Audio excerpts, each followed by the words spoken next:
স্বাগত ডিবিসি সংবাদে। আপনাদের সাথে আছি আমি তাসনুভা তন্নি। নির্বাচনের জন্য সরকারকে চাপ নয়, সহায়তা করতে চায় জামায়াত ইসলামী, জানালেন দলটির আমির ডাক্তার শফিকুর রহমান। তিনি বলেন, গত কয়েকদিনের ঘটনায় জামায়াত বিচলিত না হলেও সতর্ক দৃষ্টি রাখছে। দেশকে অস্থিতিশীল পরিস্থিতির দিকে ঠেলে না দেওয়ার আহ্বান জানিয়ে তিনি বলেন, আলাপ আলোচনার মধ্য দিয়ে সব সমস্যার সমাধান করা সম্ভব। বাংলাদেশ জামায়াতে ইসলামীর দলীয় সর্বোচ্চ নীতি নির্ধারণী ফোরাম কেন্দ্রীয় মজলিসে এ সূরার সমাপনী অধিবেশন।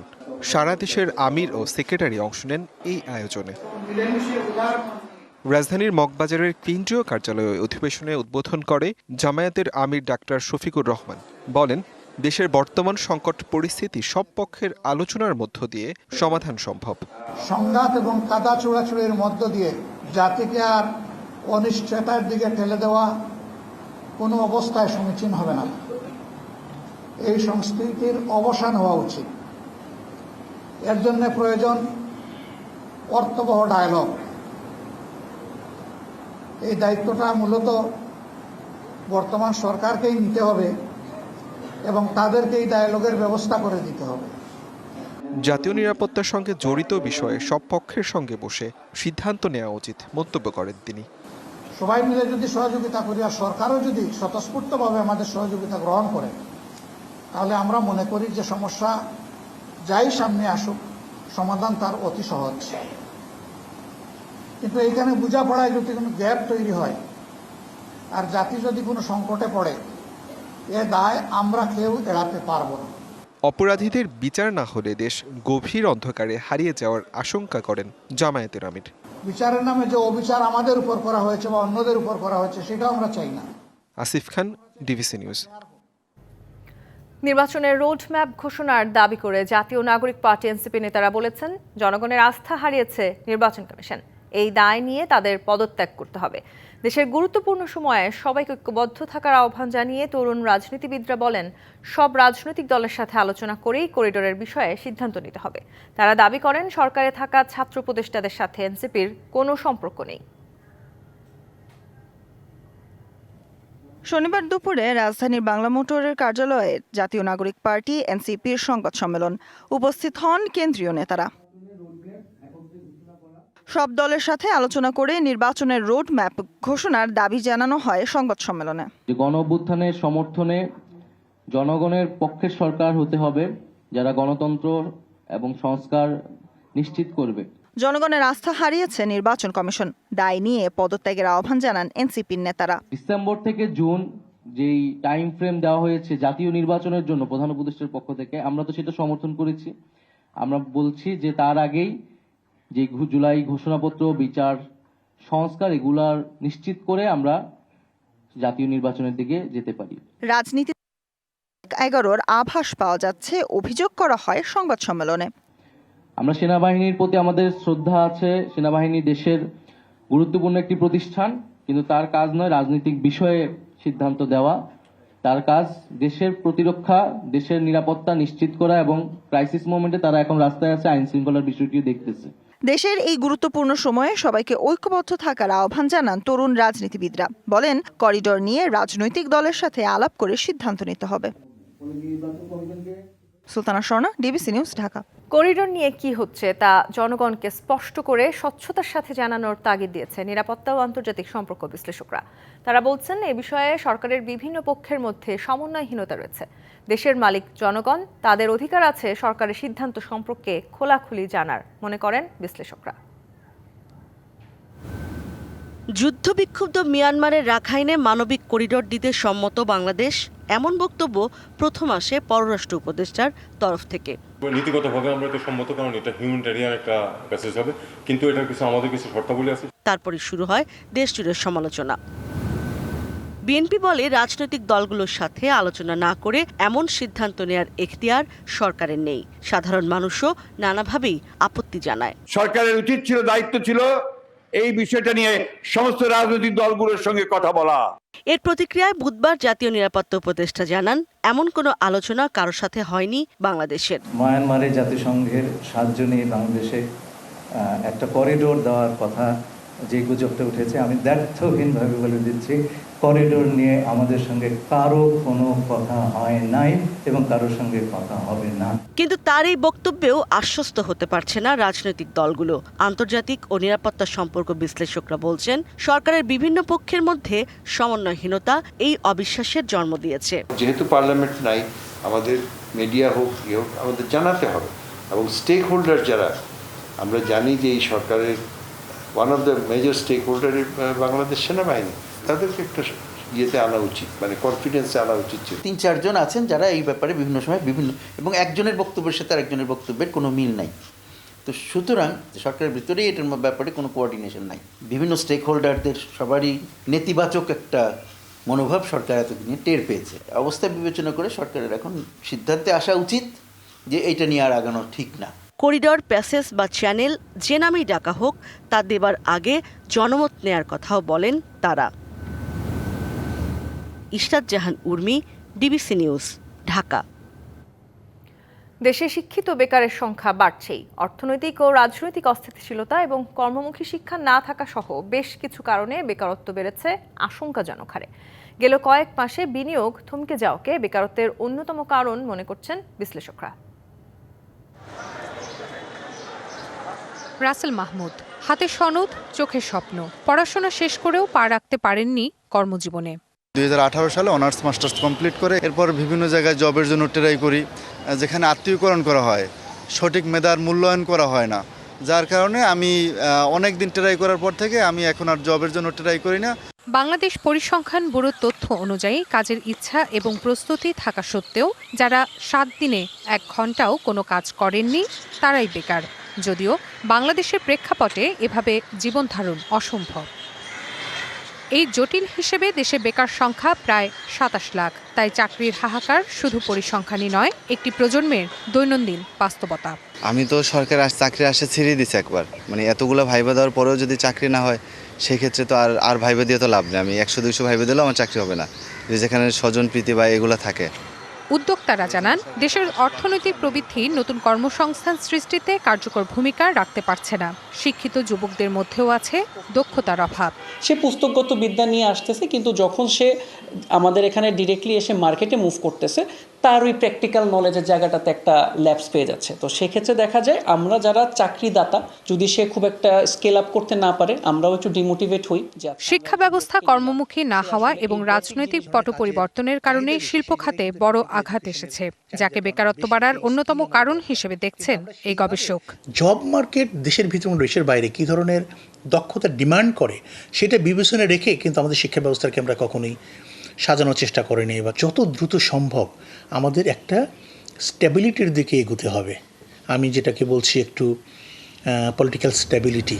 এছাড়াও রাজনৈতিক অস্থিরতা, নিরাপত্তা সংকট এবং দেশি বিদেশি বিনিয়োগ কমে যাওয়ায় কর্মসংস্থানের সুযোগ কমে গেছে। বা কর্মসংস্থানের ক্ষেত্রে যদি বিনিয়োগের একটা ইতিবাচক ধারা ধরে রাখতে চাই, তাহলে নির্বাচনটা আসলে খুব সবচেয়ে বড় এই ক্ষেত্রে একটি নিয়ামক হয়ে দাঁড়িয়েছে। অনিশ্চিত রাজনৈতিক পরিবেশে কোনোভাবেই কিন্তু কোনো ধরনের বিনিয়োগ হয় না। এটা অভ্যন্তরীণ বিনিয়োগ বলি বা বিদেশি বিনিয়োগ বলি। প্রতিকারে দ্রুতই দেশের রাজনৈতিক স্থিতিশীলতা আনতে প্রয়োজনীয় পদক্ষেপ গ্রহণের পরামর্শ তার। Rifat Nova, DBC news, Dhaka. চট্টগ্রাম বন্দরে কাল থেকে অবস্থান ধর্মঘট, জেটি ও সড়ক অবরোধের ডাক দিয়েছে শ্রমিক দল। বন্দরে বিদেশি অপারেটর নিয়োগের প্রতিবাদে বিক্ষোভ মিছিল ও সমাবেশ থেকে এই কর্মসূচি ঘোষণা করা হয়। বেলা 11টার পর তারা বন্দর ভবনের মূল ফটকের সামনে অবস্থান নিয়ে বিক্ষোভ করেন। এতে প্রধান অতিথি ছিলেন নগর বিএনপির সদস্য সচিব নাজিমুর রহমান। সভা থেকে আগামীকালের কর্মসূচি ঘোষণা করা হয়। রবিবার সকাল থেকে বন্দরের প্রতিটি গেইটে অবস্থান ধর্মঘট ও সোমবার বন্দরের জেটি ও সড়ক অবরোধের ঘোষণা দেন নেতারা। বক্তারা বলেন, বিদেশি অপারেটরের হাতে বন্দর তুলে দেওয়া হলে কঠোর কর্মসূচি ঘোষণা করা হবে।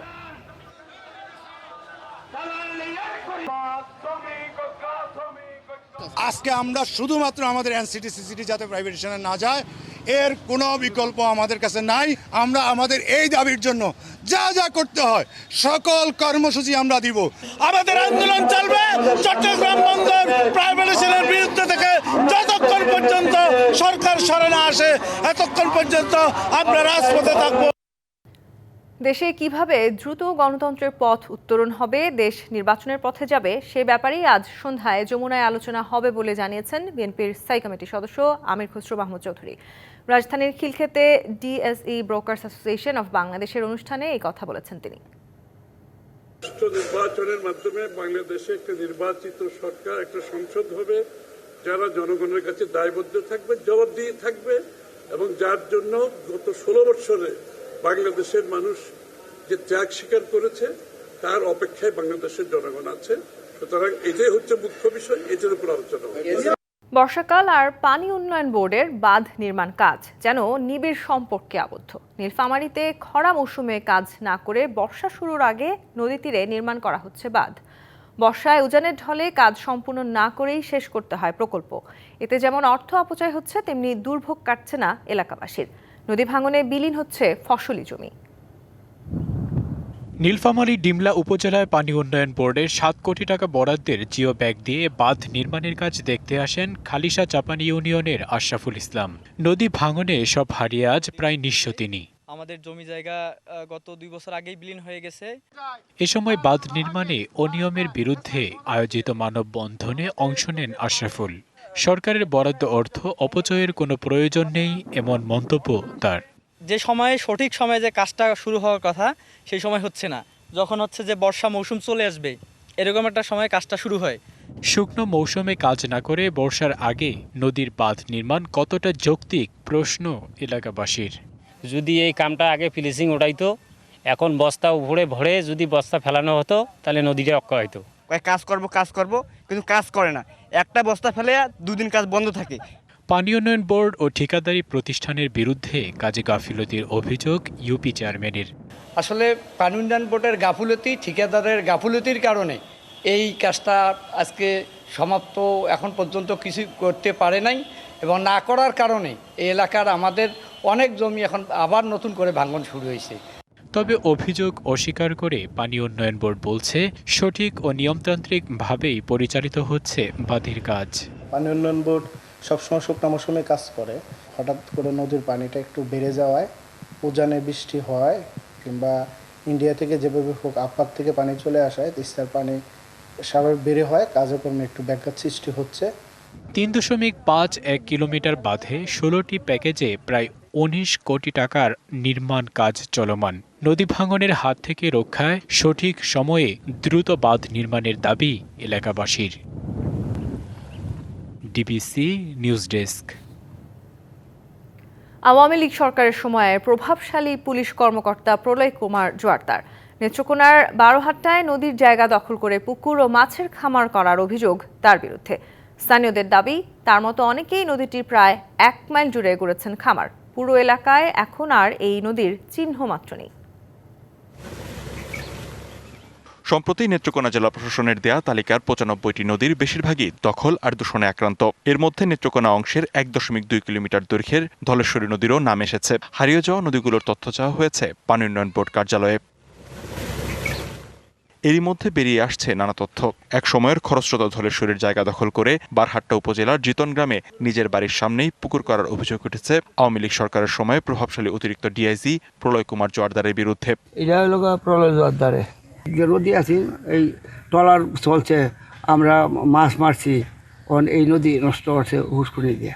ভোলা জোয়ারদারের বাড়ি হন্তাসা নাও রয়েছে কেরাইয়া, গড়া নেই করতে গেল, গাং এই করতে গেল বেহে দহল। যদিও অভিযোগ অস্বীকার করছেন প্রলয়ের বাবা।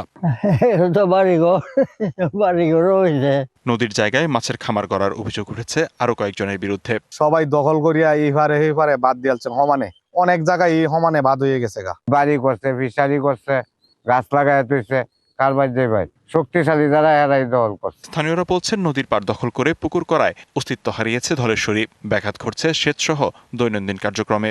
ফাঁড়ি থাকলে তো আমরা কৃষি কাজের জন্য উপকার হইতো। যার যে সীমানা ধরে এটা পুকুর টুকুর করে এটা বাড়ি ঘর করে নিয়ে নিছেন, কিন্তু আমরা চাই যে এটা খনন করা হোক। হারিয়ে যাওয়া সব নদী উদ্ধারে ব্যবস্থা নেওয়া হচ্ছে বলে জানিয়েছে পানি উন্নয়ন বোর্ড ও জেলা প্রশাসন। নদীটা বিভিন্নভাবে অপরিকল্পিতভাবে বাঁধ কিংবা মাছ ধরার জন্য জাল ফেলে প্রাকৃতিক পরিবেশটা নষ্ট হয়ে গেছে। সংকটাপন্ন বা বিপদাপন্ন নদী হিসেবে উল্লেখ করে আমরা এটা খননের আওতায় নিয়ে আসবো। আমরা জনগণকে জানাতে চাই যে এই নদীগুলো নেত্রকোনাতে রয়েছে, এছাড়াও যদি আরো কোনো নদী থাকে যেগুলো আমাদের এই তালিকায় আনা দরকার এবং এই তালিকা ধরে কিন্তু পরবর্তীতে সকল নদী খননের পরিকল্পনা সরকারের রয়েছে। সময়ক্ষেপণ না করে দ্রুত অভিযান চালিয়ে নদী দখলমুক্ত করার দাবি স্থানীয়দের। DBC news desk. রাজশাহীর 4 জেলা থেকে এবার রপ্তানি হবে 67 কোটি 20 লাখ টাকার 6,720 মেট্রিক টন আম। ইউরোপ, আমেরিকা সহ মধ্যপ্রাচ্যের বিভিন্ন দেশে যাবে এসব আম। এজন্য উত্তম কৃষি ব্যবস্থাপনায় পরম যত্নে আম চাষ করছেন চাষিরা। রাজশাহী, চাঁপাইনবাবগঞ্জ, নওগাঁ ও নাটোর জেলায় এবার আমের আবাদ হয়েছে 93,125 হেক্টর জমিতে। আম উৎপাদনের লক্ষ্যমাত্রা 10,55,417 মেট্রিক টন। এর মধ্যে রপ্তানির জন্য 6,720 মেট্রিক টন আম উত্তম কৃষি ব্যবস্থাপনায় চাষ হচ্ছে। কীটনাশক ও কেমিক্যাল মুক্ত এসব আম ব্যাগিং পদ্ধতিতে চাষ করছেন চাষিরা। আম প্রস্তুত করতে বলতে আমরা ব্যাগিং মেনটেন করি। মাসখানিকের মধ্যেই বিভিন্ন জাতের আম হচ্ছে যে দেশের বাইরে যে রপ্তানিটা হবে সে অনুযায়ী হচ্ছে আমরা আম প্রস্তুত করেছি। গত বছরের থেকে এবার আমরা আশা করছি যে দ্বিগুণ লক্ষ্যমাত্রা বাইরে দেব, এরকম আশা করছি। সব মিলিয়ে আসলে আমাদের এবার অন্যবারের তুলনা হয়তো ডাবল আম রপ্তানি হবে। এসব আম যাবে ইউরোপ, আমেরিকা ও মধ্যপ্রাচ্যের বিভিন্ন দেশে। এই আমটা এখান থেকে সরাসরি বাগান থেকে যায় শ্যামপুরে।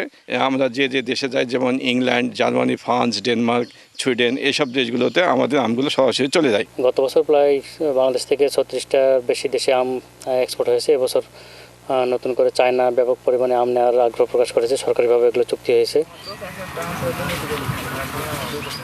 কৃষি কর্মকর্তারা বলছেন, উত্তম কৃষি ব্যবস্থাপনায় রপ্তানিযোগ্য আম চাষ বৃদ্ধি করতে সহযোগিতা করছেন চাষিদের। 5টা উপজেলাতে রপ্তানিযোগ্য আম উৎপাদন প্রকল্প আছে। সেখানে নিরাপদ আম উৎপাদন, উত্তম কৃষি চর্চা ব্যবস্থাপনা এবং আমের ব্যাগিং সহ বিভিন্ন প্রযুক্তি এখানে কৃষককে ট্রেন্ড আপ করা হচ্ছে এবং প্রশিক্ষণ প্রদান করা হচ্ছে।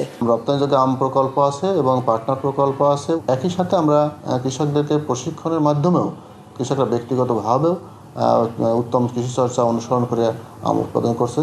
আগামীতে আরও বেশি রপ্তানিযোগ্য আম চাষের জন্য চাষিদের উদ্বুদ্ধ করছে কৃষি বিভাগ। আম রপ্তানি বাড়লে চাষিরা যেমন লাভবান হবেন, তেমনি দেশে আসবে বৈদেশিক মুদ্রা। Sourav Habib, DBC news, Rajshahi. গোপালগঞ্জে কোরবানির হাট কাঁপাতে আসছে ফ্রিজিয়ান ও শাহিওয়াল জাতের 4টি গরু। নাম কালো পাহাড়, লালু, পাগলা 1 ও পাগলা 2। দাম হাঁকা হচ্ছে 4.5 থেকে 5 লাখের মধ্যে। অন্যদিকে হবিগঞ্জের মাধবপুরে 1050 কেজির বাহুবলীর দাম ধরা হয়েছে 8 লাখ টাকা। গোখাদ্যের দাম বৃদ্ধি এবং বাজারে ভারতীয় পশু প্রবেশ করায় দাম নিয়ে শঙ্কায় খামারিরা। গোপালগঞ্জ সদরের সোনাকুর গ্রামের খামারি রাধেশ্যাম পোদ্দার প্রতি বছরের মতো এবছরও কোরবানির ঈদে ফ্রিজিয়ান ও শাহিওয়াল জাতের 4টি গরু লালন পালন করছেন। দেশীয় খাবার খাওয়ানো গরুগুলোর নাম রাখা হয়েছে কালো পাহাড়, লালু, পাগলা 1 ও পাগলা 2। এক একটির ওজন 550 থেকে 750 কেজি। এরই মধ্যে কালো পাহাড়, লালু ও পাগলা 1-এর দাম প্রায় 5 লাখ এবং পাগলা 2-এর দাম ধরা হয়েছে প্রায় 4 লাখ টাকা। চাহিদা মতো দাম পেলেই গরু বিক্রি করবেন মালিক ও ব্যবসায়ীরা। কাস্টমার আসবে, দেখবে, এরপরে কাস্টমারের সাথে সাক্ষাতে কথা বলে একটা ফিক্সড হবে। প্রতিদিনই মানুষ আসতেছে, দেখতেছে, দরদাম করতেছে। খামারিরা যাতে ন্যায্য মূল্যে গরু বিক্রি করতে পারেন সে বিষয়ে সার্বিক সহযোগিতার আশ্বাস জেলা প্রাণী সম্পদ কর্মকর্তার। কোরবানির হাটে আমরা মেডিকেল টিম থাকবো, খামারিরা যাতে গরুগুলো সুন্দরভাবে বিক্রি করতে পারে এর জন্য আমরা খামারিদের পাশে সবসময় আছি। এদিকে হবিগঞ্জের মাধবপুরের বড় গরুর খামার pure and organic dairy farm Montakim চৌধুরীর এ খামারে 1050 কেজির বাহুবলী বিক্রি হবে 8 লাখ টাকায়। তবে গোখাদ্যের দাম বৃদ্ধি এবং বাজারে ভারতীয় পশু প্রবেশ করায় গরুর দাম নিয়ে শঙ্কায় খামারিরা। আমাদের দেশের যে গরু আছে এই গরুই মাংস চাহিদা পূরণ করতে সক্ষম হবে। যদি ভারত থেকে কোনো ধরনের কোনো গরু আমদানি না হয়, আমরা খামারিরা যারা আছি আমরা একটা ভালো রেজাল্ট পাবো। ভারত থেকে গরু আমদানি না হলে ভালো দাম পাওয়া যাবে জানালেন জেলা প্রাণী সম্পদ কর্মকর্তা। বাল্লা যে আছে স্থলবন্দর আছে, এটা সীমানা খুবই নিকটে। বিজিবির পক্ষ থেকে আমাদেরকে যেটা জানানো হচ্ছে যে না, এখানে কোনো প্রকার গরু এখানে ঢুকছে না, কারণ ইন্ডিয়ার সাথে যেহেতু বর্তমানে আমরা প্রেক্ষাপটটা সবাই জানি। কোরবানিতে এবার গরু বিক্রি করে লাভবান হওয়ার আশা খামারিদের। Nazmus Sakib Sami, DBC news desk.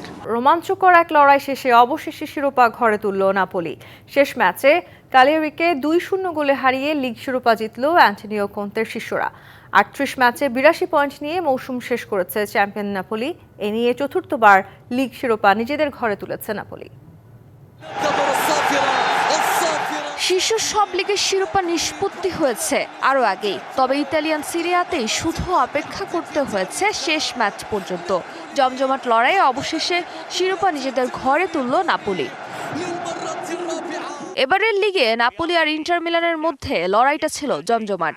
শেষ 5 ম্যাচেই খেই হারায় ইন্টার মিলান, আর সে সুযোগ ভালোভাবেই কাজে লাগিয়েছে নাপোলি। নানা নাটকীয়তার পর শিরোপা এবার নিজেদের করে নিয়েছে তারা।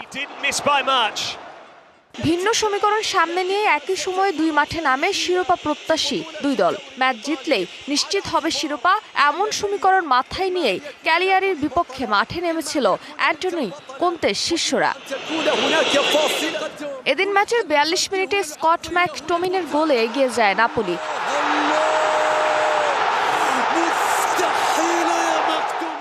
51 মিনিটে রোমেলু লুকারুর গোলে জয় ও শিরোপা নিশ্চিত করে দলটি।